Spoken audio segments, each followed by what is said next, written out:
Finance class. This is how I'm going to do the MBA books from now on.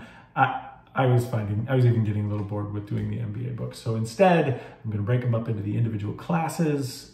Some of them only have one book anyway, but like the finance class, some of them have multiple books, usually no more than two. But this way, there's a little bit of a disclaimer at the beginning to show, in case you're interested about finance, you can kind of look at these books as they come through from the MBA program.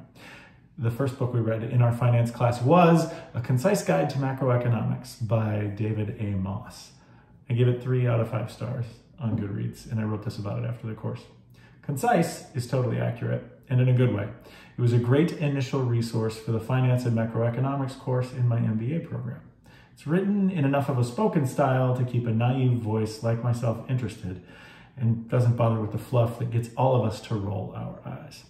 We only read the first half of the course, but I'll hang on to it and run through the rest if and when it becomes applicable in my new life. The second book that we read in the finance class was a lot more like a textbook, and that was Fundamentals of Corporate Finance by Stephen A. Ross, Randolph W. Westerfield, and Bradford D. Jordan. I gave it, again, 3 out of 5 stars on Goodreads, and I wrote, helpful in most cases, but our instructor only really referred to it peripherally. It was required reading for the classes, but many of the examples and detailed operations for deep learning weren't applied by my program. It seems that this book will be best used in a class where the professor has integrated it fully instead of only using it for reference in a Maverick course plan. A lot of what I did in the finance class at the MBA program at Willamette felt a little bit Maverick. This is where in the program we started getting into the coursework, specific coursework that you'll see in the next couple videos here, where it was particularly helpful for students who potentially didn't have a business undergraduate degree and were exploring these topics for the first time. I think that specifically here in the finance course, like when we talked about accounting before, if you are working in corporate finance or if you are working in the controller side of things in a particular company, I think this course in a graduate program, at least in this program, would be very rudimentary. But for me, as a novice, as someone coming to the MBA program for career change, it was really valuable. I learned a lot, and it made me feel kind of not smart when it came to these things.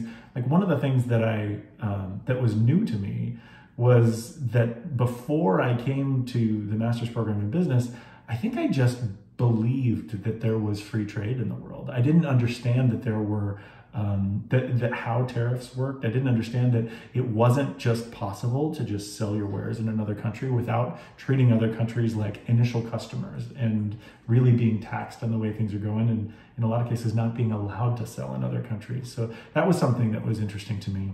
The other thing that I found really interesting about my course is I think a lot of times people think of MBAs and people who are focused on the corporate world or business as being very conservative financially. And one of the things that was interesting in this finance course is that, and this might be because it was taught here in Portland or because it's kind of a liberal leaning side of the country, but this particular course really focused on the value of tax dollars and really kind of looked at the fact that if you tax more and use tax efficiently, that it stimulates the economy. And that is definitely not something that I thought I was going to learn in the MBA program. They talked about infrastructure bills and that stuff and how that really adds to jobs and really stimulates the economy in that way.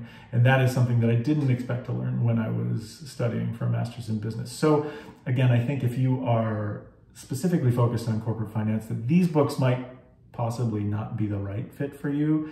They even seemed like they would maybe be taught in undergraduate business or undergraduate finance courses, especially this last one, Fundamentals of Corporate Finance.